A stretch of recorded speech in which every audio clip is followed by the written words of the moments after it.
Good morning, Knicks Nation. Today is Wednesday, the 16th of June, 2021.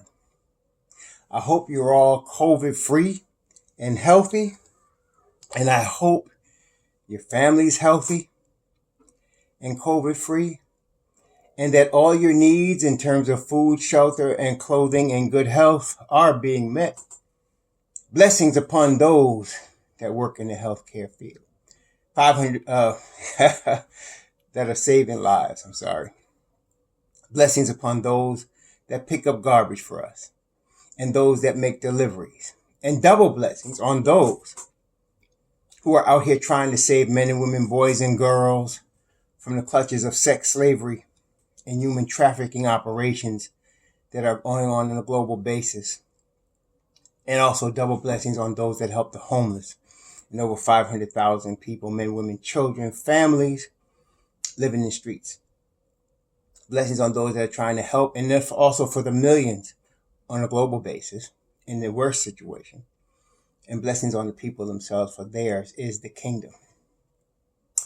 So, let me first give a shout out. I want to give a shout out to a brother. Hold on, I'll tell you who his name is. I want to make sure I get it right. I don't want to fumble it. Yeah, I want to give a shout out to this brother. I don't even know if he is a subscriber. That's irrelevant. But he and I, we had conversation over the last video about the Knicks.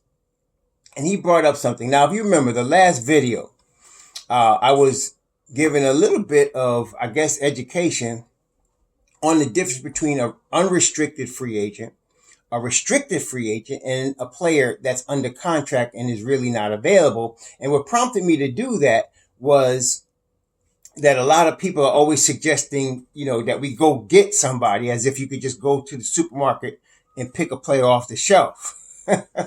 and the players they would suggest to do that are, were unavailable. They're under contract. The teams express, nor the player express no desire to leave that team or that contract. And so people just throw these names out there like this is NBA 2K. And then they throw some names thinking that they'll be available when they weren't quite available because they were restricted free agents, right? So we talked about that yesterday. And so, or the last video, I'm sorry. So me and this brother were having this conversation. I'm trying to find him here because here he is. All right. His name is HMoney821. Shout out to HMoney821. So he brought up Zach LaVine. Okay. Because he said that Zach LaVine said that he wasn't going to sign an extension with Chicago. And remember, I told y'all that players under contract in their last year, that's an exception because if they don't sign an extension without saying anything, they're telling that team, I'm going to be looking elsewhere. Like if they definitely wanted to be with the team that they were under contract with, they would have to think about signing an extension. It would be done. Okay. But if they're not sure about their current team, then they're not signing the extension. And if you're the GM of that team, just based on history, you got to know that guy's not coming back no matter what you do. Okay. You got to know that because if he's not signing an extension with you, he's already said no. All the stuff people say publicly, and a lot of people say stuff publicly, and I'm not saying they lie all the time. A lot of times you got to believe what a player says publicly, but a lot of times the actions speak louder than the words. So HMoney821 says Zach LaVine wasn't signing an extension. He said he wasn't signing. So I asked, which is the question I asked. A lot of times when somebody says something that sounds intriguing to me, I'll ask for proof. So I said, listen, did you get this? Can you send me the link? Because I want to see. That would be big news if he announced he was not signing an extension with the Chicago Bulls. And he said he didn't have it, but he saw it on another Knicks broadcast. So then I decided, all right, you know what I'm going to do? I'm going to do a Google search. So I did a Google search on Zach LaVine contract situation. And this article came up, which I'm going to post in the description box. And the article was from NBC Sports. It was done in April of this past year. And in the article, it says Zach LaVine expected to forego Bulls contract extension, become unrestricted free agent. If I can get to it, become unrestricted free agent in 2022. See, so he's already said he's not signing an extension. And again, I'll give you all the link below. So shout out to H Money 821. It is true. Therefore, that changes Zach LaVine's situation. So let's talk about Zach LaVine for a couple minutes here now. So look, you might hate Zach LaVine, you might like Zach LaVine, I don't know. But let me just tell you my take on Zach LaVine. Zach LaVine comes, he's from the state of Washington, come out of UCLA. When he came out, if y'all remember, see, I remember stupid things like this, but the night of his draft, right? He was sitting there like most of the cats, you know, with his family and his agent and everything. And the Minnesota Timberwolves announced they drafted him. And you could read his lips. He said like this, I'm just going to do what he did. He said, F me. Because he said, you could tell he was not happy to be going to Minnesota. Okay. He said, F me. He said it like that. And then later he tried to backtrack. Oh, no, I didn't say anything like that. I didn't mean that. And yeah, you did. You didn't want to go to Minnesota. So anyway, he was a really skinny, athletic, kid coming out. He came out early. I think he must have been 19 or 20. He came out early. He looked like a pogo stick, man. Literally. A skinny thing that could just leap and jump, And at that time, that's all he could do, is jump and leap. And at that time, one of the problems that the Minnesota Timberwolves have faced since the Kevin Garnett years is that they have not, since then, with the one time with Tom Thibodeau coached them, they had not made any commitment to defense. Okay. They drafted a lot of young cats that they did not develop on the defensive end at all. Okay. Which has been there and still a problem to this day. And so they had a year where, of course, our man Tiz was there and that improved the situation. But the players pushed back against him. And, they made the playoffs. And then the next year he was out. So, anyway, so LaVine was traded when Tom came there to the Chicago Bulls. Okay. Now, since then, he has come a long way. He really has. I mean, you could look at him and see he's bulked up. He's grown into himself. He's 26 years old. He's now getting ready to enter his prime. He was they said they listed him at 185 when he came out. When you looked at him, man, that boy was $175 soaking wet. You could see it, right? He was real skinny. But now he looks every bit of 200. He has definitely filled in. His game has developed. Now, defensively, he's still a liability. But it's not because he doesn't have the athletic ability. Now, one other caveat we need to mention, he has had ACL surgery. He tore his ACL. I think he was in Minnesota when he did that. Then he came back, but he has not, it doesn't look, because of how young he was.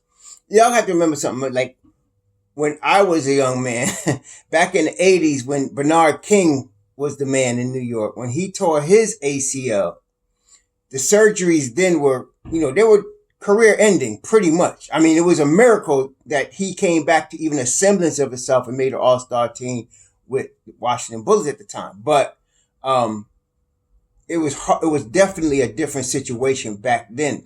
Nowadays, the modern technology is such that guys regularly come back from ACL surgeries. Now, it still takes a full season plus of recovery, which it took for Zach LaVine, but they come back. And a lot of times, depending on how young they are when it happens, if they're really young, you would never see any effects because their body is still developing and it's still solidifying in its maturity. So that helps. And that's what happened with him. He did it when he was very young and he was in the league, but I don't think he was 22. And then, he came back and you have not seen any sign at all that he has slowed down, lost a step or anything. I mean, he is definitely uber athletic, still one of the most athletic players in basketball.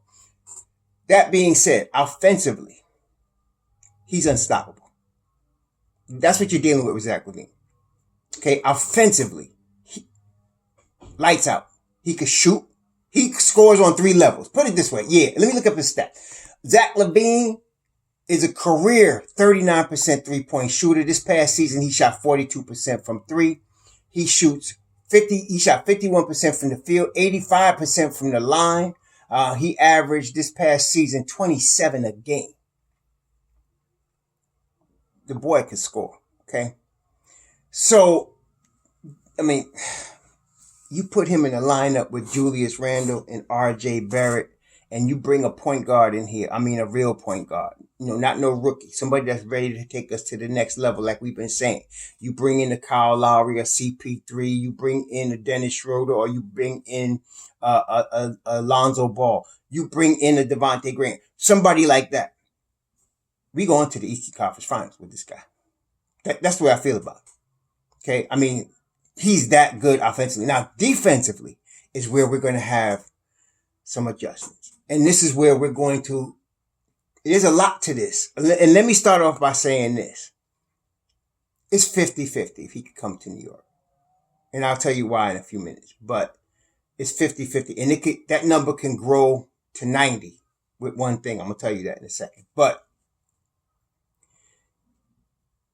defensively, he's got anybody with athletic ability like him can become a great defensive player. Anybody. It takes a desire. Now, the problem is with guys like Zach LaVine, and this is typical, all their life, they've been more athletic than their peers, right? I mean, that's what happens with a lot of guys. That was Julius Randle's problem. All his life, he was bigger, stronger, faster than everybody that was his age group and age groups older than him. Okay. Guys like this be 14, like De'Aaron Fox be 14 years old playing varsity, dunking at the guard spot. You're amazed when you see them, but they're just gifted, athletically gifted above their peers. So that a guy that's like that is used to just dominating physically anybody that they play. And as far as basketball, when you're a coach on a junior high or high school or AAU or summer league, well, nobody plays great defense. So you get a guy like that and you just let him loose. You don't even care if he doesn't play defense because you're going to outscore most people you play against.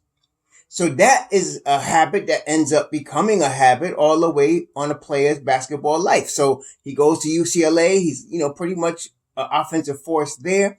He comes into the league. He goes to the wrong team. And he was right when he said F himself because he got screwed when he went there because they wasn't going to teach him how to play no defense.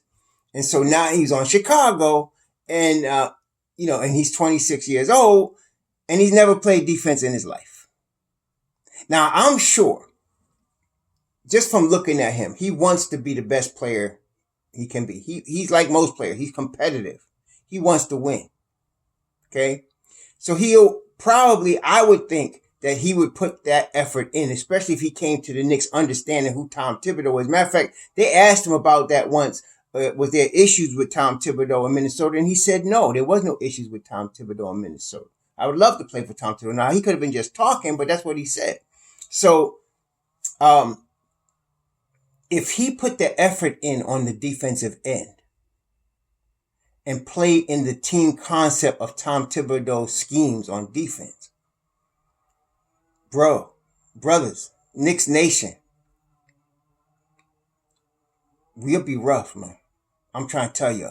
And I don't care which one of those guards I named. It could be Devontae Graham, Dennis Schroeder, Lonzo Ball, CP3, Kyle Lowry.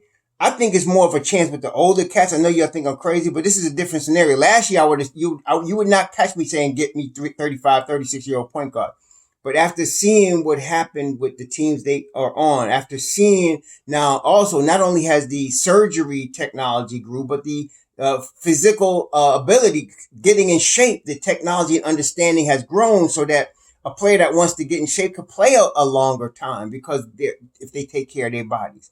And Lowry and CP3 have done that and they've shown that. And now somebody said, well, we were rebuilding. What happened to the rebuild? And that's a good question. The rebuild ended as soon as the Knicks clinched the 4th seed in the East. Rebuild was over. So now you got, again, when you clinch the 4th seed, now you got to think about what can I do to get better? Okay. And some of y'all give me some ridiculous trades. Anyway. So let me not get off the point. So with Zach LaVine, we would be looking at the ECF with Zach LaVine. Zach LaVine, pick a point guard. I'm going to say Devontae Graham, just so I don't get, it could be any of those guys. It could be Lonzo Ball. Pick a point guard with R.J. Barrett, Mitchell Robinson, Julius Randle. you get Derrick Rose coming off the bench with Taj Gibson and Reggie Bullock, right? Or Kelly Olynyk. Yeah. Obi Toppin. It's going to be all that. Rough. Okay? Now, I said it's about 50-50, but it could go up to 90 with one thing. This is the one thing. A deal's got to get done this summer, but even more importantly, Zach LaVine must express a desire to come to the Knicks. If he doesn't do that and it becomes a free-for-all in terms of who can outbid who to get his services, I don't want us involved with that. Those are the type of situations where you lose most of your team and you're basically starting over with one or two guys and Zach LaVine. Okay?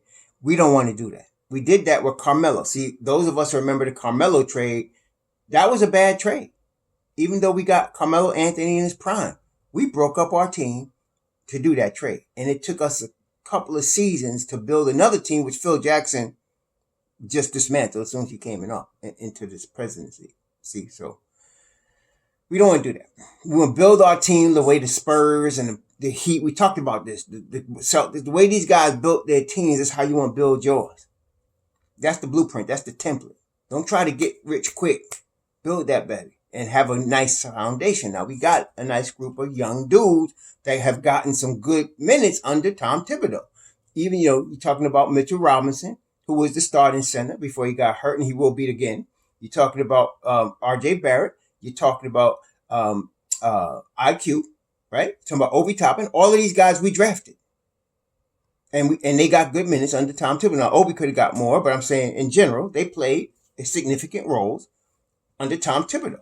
And then, of course, there's Julius Randle. Congratulations, Mr. Randle, by the way. As we have been saying, second team. Well, I'm not even going to say second team. He's all NBA.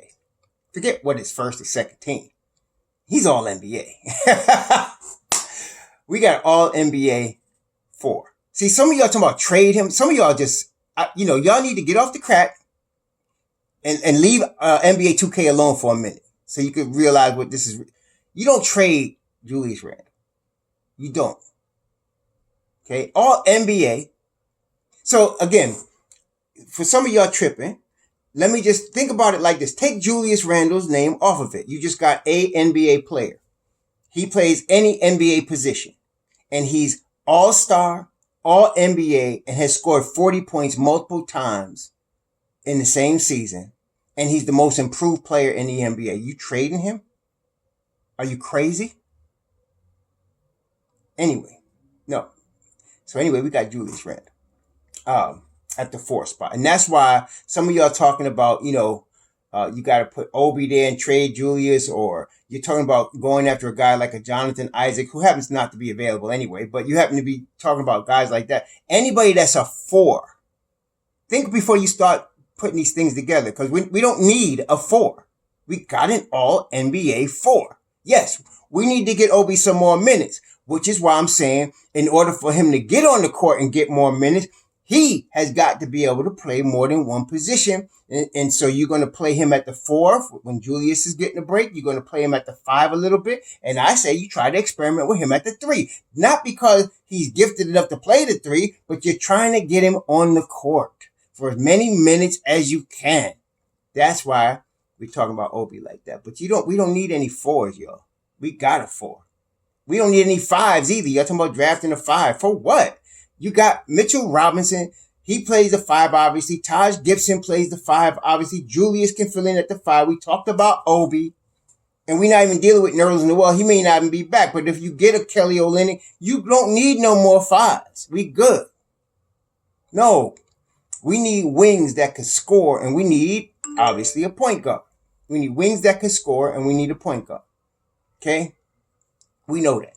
All right? So Zach LaVine is a wing that can score. Okay. And if he announces that he wants to come to New York, or if he pushes through his agent, he's angling to come to New York, or if they give him a list of preferred destinations, and all these things have happened, very, recent 5 years or so with big name players. They give you a list. They tell you they're not re-signing with you, and they give you a list of preferred destinations. And the teams get to talk to those teams that are the preferred destinations. And everybody else, they could trade for him if they want to, but he's making it known he's not going to sign an extension with you either unless you're on his list of preferred destinations. Okay? So if we're on Zach LaVine's preferred list, we could get that and the percentage goes up in conjunction with how long is his preferred list. If it's 2 teams, is it 4 teams, is it 1 team? That's how much the percentage could go up to 90. See, if he says the Knicks are my preferred team, then we got a very good shot. Okay. So then they're going to want a sign and trade. They're going to want to sign and trade. Then we could talk about what we're doing. But I don't want to get into a bidding war over Zach LaVine to lose half our team to try to acquire him. Now, let's talk about what I think an appropriate thing is. Now, first, let's understand, like with Carmelo Anthony with the Denver Nuggets, Zach LaVine is going to play this year, and then he's going to be an unrestricted free agent, which means that the strong possibility exists that Chicago will lose him for nothing. Now, Chicago, in these situations that we've seen in the recent past with other players, they might wait to the trade deadline and see if they could get something done at the trade deadline. Sometimes that's a mess, and it's a mess on several levels. It's a mess because everybody on the team knows that this particular player is not staying. It's a mess because the media will be asking about it every single day, multiple times, especially in a big market like Chicago. And it's a mess because if your player wants to leave and you're hindering him, he's not, if you don't get it done at the trade deadline, he will just walk away and leave you with nothing. So it behooves you to try to get the best deal you can if you're the Chicago management, and especially since he's telling you, I'm not signing with you. I'm not signing an extension with you. Okay. So then you're not going to get equal value. Chicago has to understand at that point they are not getting equal value. They traded for Vucevic and they still was out the playoffs. Okay. So I don't know what they need to do. They got a bunch of young players. They could probably use some more veteran help, but I don't know. They've been having good draft picks. They had some good draft picks. They just drafted P. Will from Florida State, and he was only 19. So, he's not going to be 20 until August, I think. So they got some young players like that. But they need help, man. They got Lauri Markkanen, who wants out from what we're saying, and then they just traded Wendell Carter Jr. I don't know what they're doing. But if Zach LaVine says, I'm not signing with you, that means, to me, you got to really start over again. And so they got a good coach in Billy Donovan. I don't know. He's not the type of guy that wants to walk into a rebuild, I don't think. But that's what he's going to have. So if I'm Chicago, I'm trying to get some more draft picks, especially in this draft, and young players, right, that Billy Donovan can mold, right? So the Knicks have 2 number 1s this year. A number 2 that's really picked 32 or something like that. That's late number 1.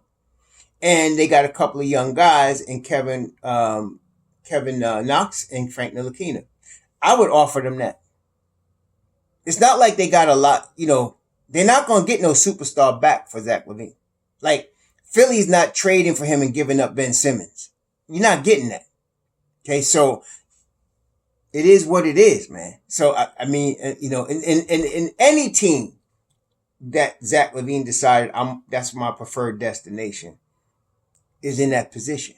Okay. Now, he's from the state of Washington. There's no NBA teams in Washington, but he did play at UCLA. He might have a California preference. I don't know. If he does, then that opens up the door for the Lakers or for the Clippers. Now, somebody might say the Lakers don't have no cap space. They don't have no cap space. They'd have to trade equal value for him. They'd have to trade, like $30 million in salary to get him. Number one, I don't know if they want him that bad. Number two, I don't know if he wants them. So we have to see. The Clippers too, same thing. They'd have to trade about $30 million in salary to add a LaVine. Now, I don't think the Clippers would want to be in that, especially if Kawhi stays, because you got Kawhi and Paul George on the wing, two of the best wings in basketball. So I don't know if they would be involved with that. So I don't know who he would want to play for. I really don't. If he did say the Knicks, and why wouldn't he? I mean, he could say any team he wants. And the Knicks were the fourth seed in the East. There are a Zach LaVine and a point guard away from really contending for the Eastern Conference Championship. So they're going to get the point guard. It's going to happen. There's too many guys out here. Like I said, you got Levante Graham, you got Kyle Lowry, you got CP3, you got Lonzo Ball, you got Dennis Schroeder. There's too many guys available. There's 5 point guards. Now, you may like or dislike whichever one of the 5. That's not the point, though. Any of them is better than Elfrid Payton. And with Elfrid Payton, we got to the number 4 seed. With Elfrid Payton and with Derrick Rose really playing more minutes than he should have, we got to the number 4 seed. So you replace EP with any of them 5, any of them, and we're better. Okay, and then you add a Zach LaVine to that mix to replace Reggie Bullock on the wing. Woo! I mean, this team could be a juggernaut. So what I'm saying is, that's what I would offer them, and I think that's a good package. I think that's a great package for Zach LaVine because you're getting basically three number 1s this season in a really deep draft. In your Chicago, you could use that. Plus, you're getting your own picks. So you could really stockpile and re-up some, rebuild right now with the young cats you can bring in.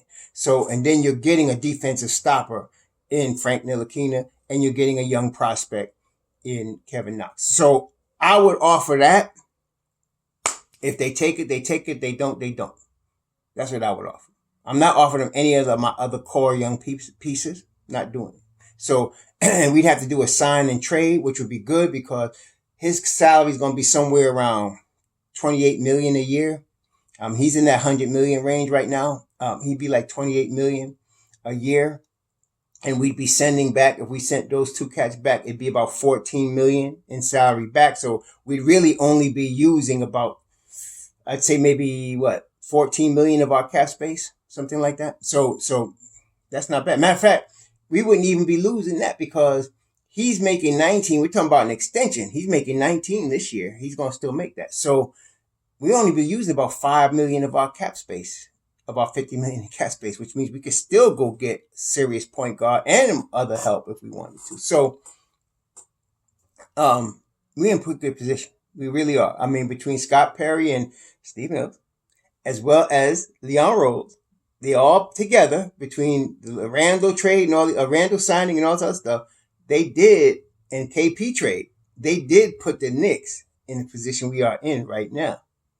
Plus Tom Thibodeau and the coaching crew won all those games that we weren't supposed to win.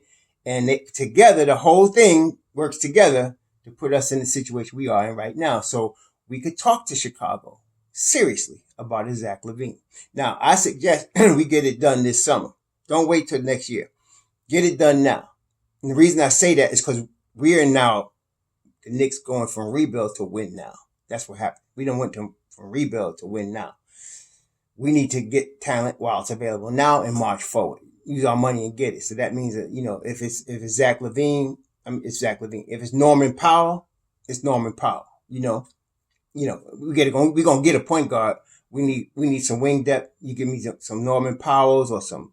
Now, Gary Trent Jr. is restricted, and I cannot believe that Toronto acquired him in order to let him walk. So they're going to match whatever is offered to Gary Trent Jr. Some of y'all talking about Gary Trent Jr. He's not going anywhere. There's a couple of players that are restricted and technically semi-available that you could just forget about. Gary Trent Jr. is one of them. Toronto did not trade Norman Powell for him to let him walk. Not going to happen. Not only that, Duncan Robinson. Duncan Robinson is not going anywhere. Miami will match any money that is offered to him. Gladly. A guy that can shoot the ball, shoot the rock like he can, and play Miami-style defense, you're not getting rid of him. No. He's a keeper. So, some of y'all thinking about Duncan Robinson or Gary Trent Jr., forget it. They're not going anywhere. Somebody even mentioned Devontae Graham. You think the Spurs just signed him to an extension. This was the first year of his extension. I think he signed, I want to say it's like a $70 million extension. after coming off ACL surgery. Devontae Graham is the deal. I mean, he's like Zach LaVine, but I think he's even better. Spurs ain't stupid, y'all. Come on, y'all got to. Some players might look a bit, and Devontae Graham's not even available. He's not a restricted free agent or unrestricted. He's under contract. But no, you're not getting it. Not Devontae Graham. I'm sorry. DeJounte Murray. DeJounte Murray. I keep saying Devontae Graham. It's DeJounte. It's DeJounte Murray I'm talking about from the Spurs. DeJounte Murray. Yeah, he ain't going nowhere. Forget that. Duncan Robinson ain't going nowhere. Forget that. Gary Trent Jr. ain't going nowhere. Forget that. And while you wasting time talking to them, you could be getting a Zach LaVine, right? Or you could be talking to one of the point guards we're talking about. You could be getting a Norman Powell.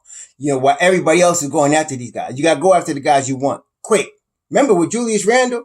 They were trying to get somebody else, and as soon as that fell through, boom, they went right to Julius Randle. They were already in California. Scott Perry and Steve Mills waiting for that. And then when that happened, boom, they went right to him with the contract. So you got to be quick like that. You can't be messing around. These players get off the market fast in free agency. So you got to pick who you want. You got to get that word out there to their representatives, and you got to be ready with a deal.